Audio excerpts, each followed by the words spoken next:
I have 4 sons.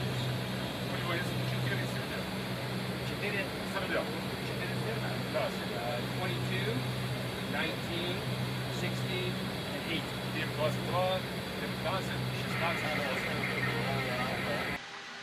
Fencing 1220 Polar Control, be advised, interceptors have radar contact on you and a climb to 38,000. Fencing Polar Control, interceptors right, 2 o'clock, 16 miles, 40,000, climbing.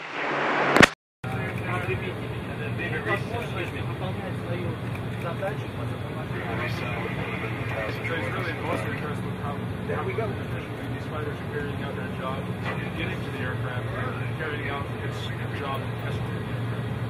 It's super sick. It's Dan.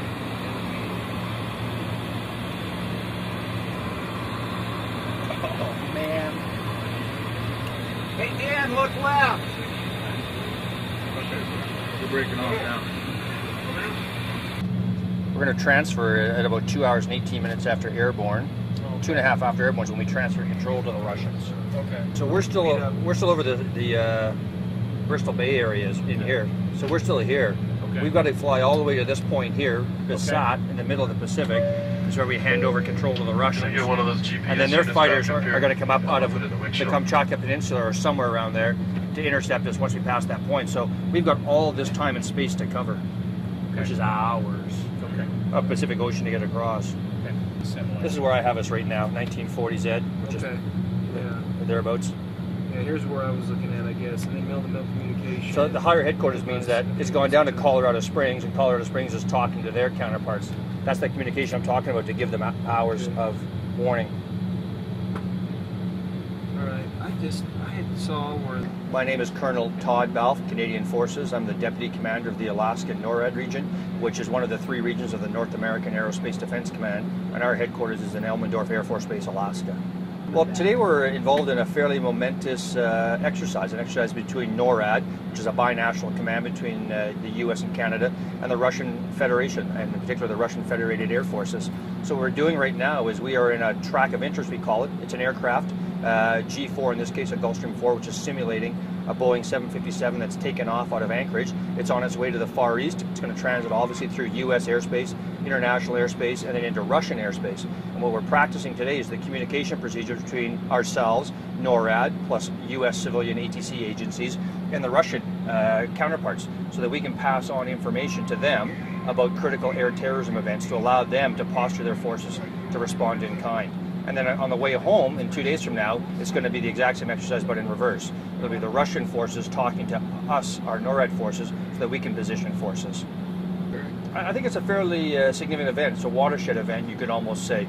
Obviously, we're trying to transition our relationship militarily from a period of confrontation during the Cold War to a period of cooperation. And there's perhaps no better mission for us, NORAD, led by the US DoD in this case, to partner with our Russian counterparts on the air terrorism mission. Obviously, regardless of any other issues associated with geopolitical events, I think we all agree that air terrorism is something we want to prevent, deter, and if necessary, defeat. So we're building this relationship stronger, which has a real benefit towards US and Canadian citizens, and obviously to Russian citizens as well. But I think if this exercise is a success, and we worked very hard on both sides, the Russian and the US side, the NORAD side, to make this work, I think it would be logical that this would be a building block for future cooperation between our 2 sides. What we had happen here on the U.S. side is this aircraft simulating a Boeing 757 took off out of Anchorage. Shortly after it was airborne, it squawked a hijack code, which is a transponder that lets us know that the aircraft has a problem on board.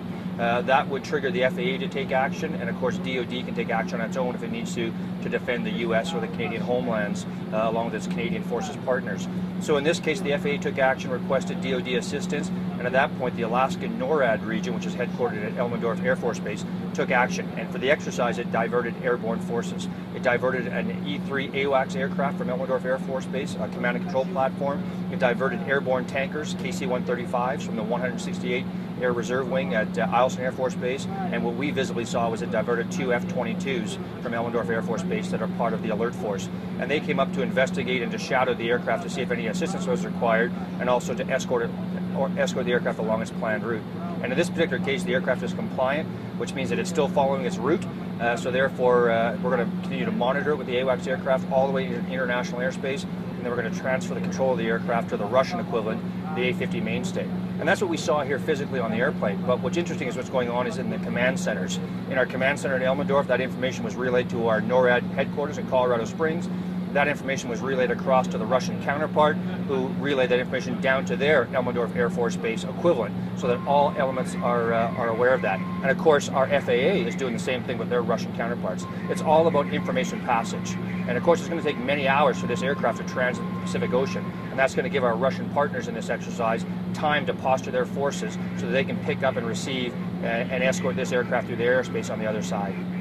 Well, the aircraft took off on time here. Great work on our Big Crow contracted Gulfstream 4. We expected nothing less. The intercept's gone absolutely textbook on our side of the house, and it's going very well. So we anticipate the exercise going very well all the way through both parts, our trip across to the Far East and then our trip back to Anchorage 2 days from now.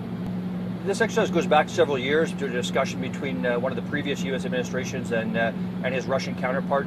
They suggested that we should perhaps we should partner on this mission.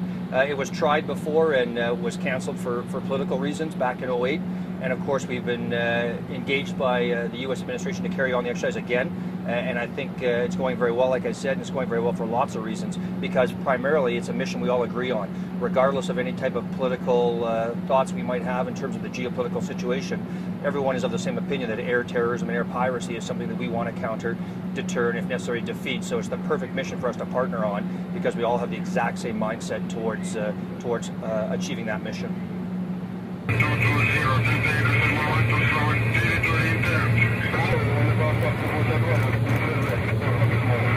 Yeah, we got him. Yeah, we got it. Go ahead, get your spot. Take your seatbelt.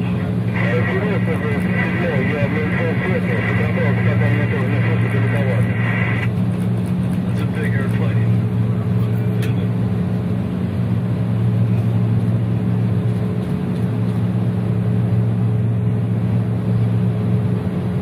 Got a photo op over here on the right, guys.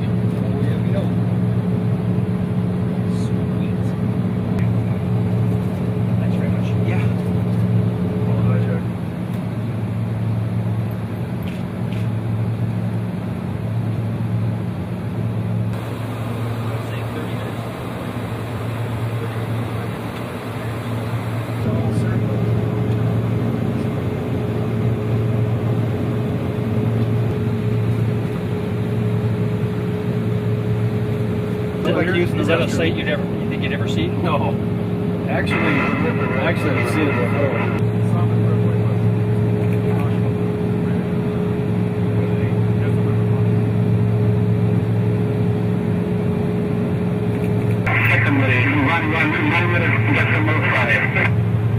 Primary 6895. Who was the one that they filed?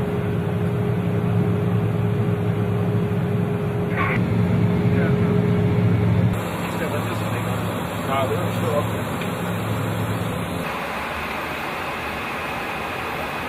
Meters. 7,600 meters. Speed right here. 430 kilometers. Let's see, right here. 200. And it's speed right here. А крем там газ, где зонда наша. And then the altitude is the gray bar on the right. Yeah. That's Автопилот тоже.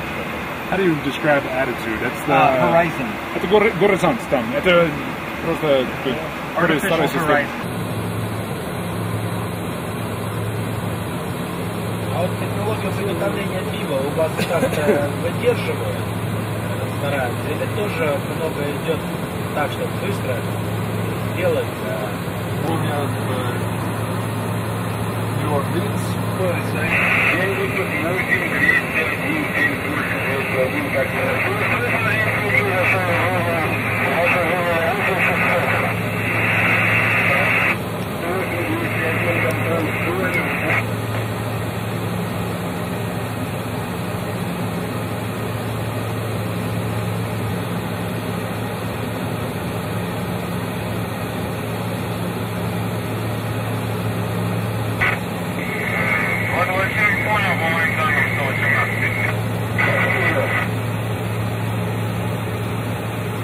Сейчас был на Краснодарском трассе, постоянно он там двигает джип понемногу, платочком.